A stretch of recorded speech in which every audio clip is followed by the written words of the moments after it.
Right.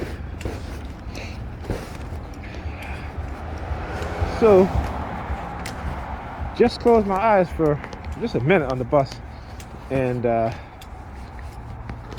missed my stop.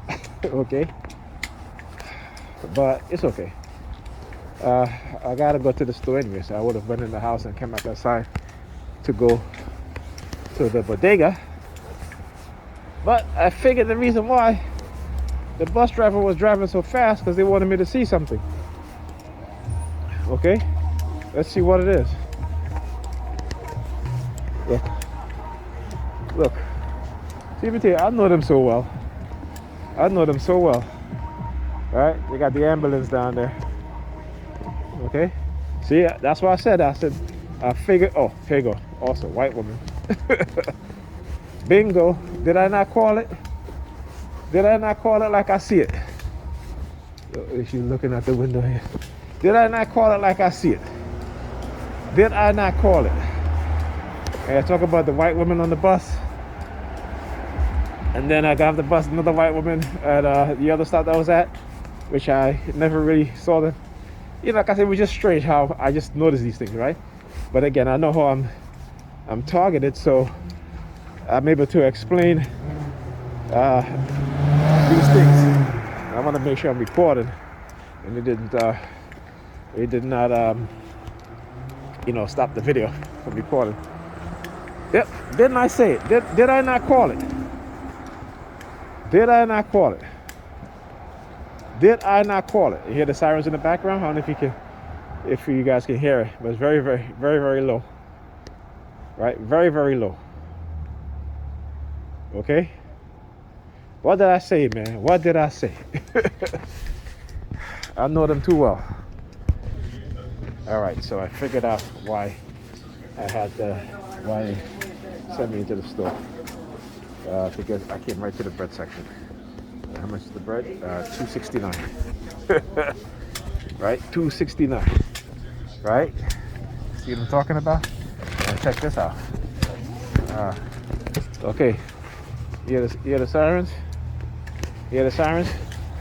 Because I just called them out. I just called them out on what they were doing. So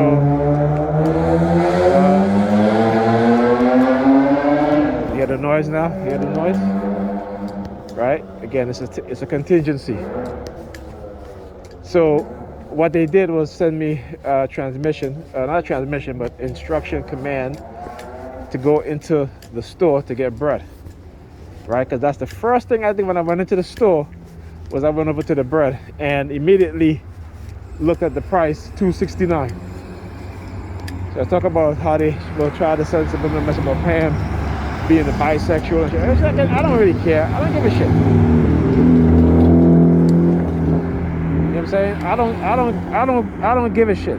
But I always said that, you know, if she's having a relationship with anybody, man or woman, and obviously it's causing her to neglect our kids, then I gotta say something. You know?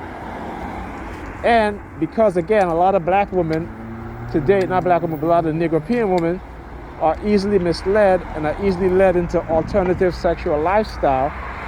But again, I understand that it's not their fault because of what is being done in our community, right? Particularly when you see young women who are fatherless, who have no fathers in the home, and who mothers will send them over at friends' house to stay over while their mother's having fun, running around having fun in the young, and they get sexually abused or they get physically abused, right? Again, we have to understand that we as black people and Negro people have to understand that that is a trauma-based conditioning. This is how they traumatize us when we were young, boys and girls. Another white woman again. Let me see. I'll bet you any money, right?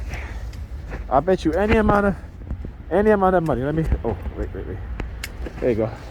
I bet you any amount of money. See, if you had bet me, you would have lost. If you would have bet me, you would have lost. Okay? Another white woman, right? So, and I understand how white people, men and white women, white men and white women, fetishize black men and black women, whether they be straight, lesbian, gay, bisexual, what have you. It's not based on love. And particularly, they will seek out, and particularly because our community is surveilled, and they listen to our conversations, our talks about sexual experiences or what have you.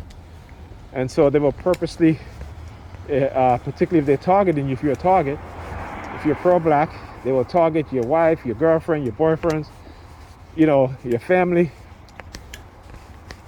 This is why, again, within the past 2 decades, you start to see an exponential growth in young black women as well as black women in their 40s who all of a sudden talking about that they're sexually confused, that they're confused sexually, whether they like men or women.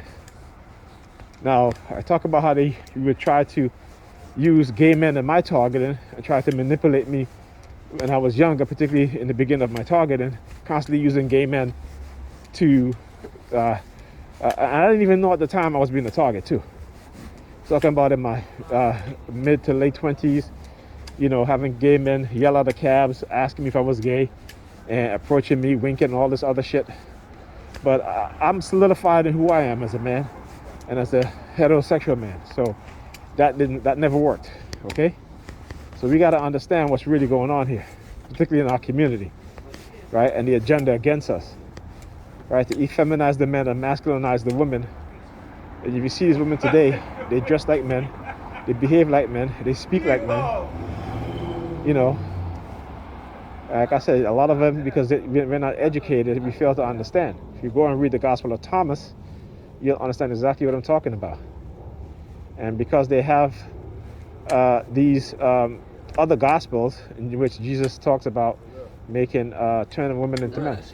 Yeah, my brother. How you doing? Yeah. All right, I'll talk to you guys later.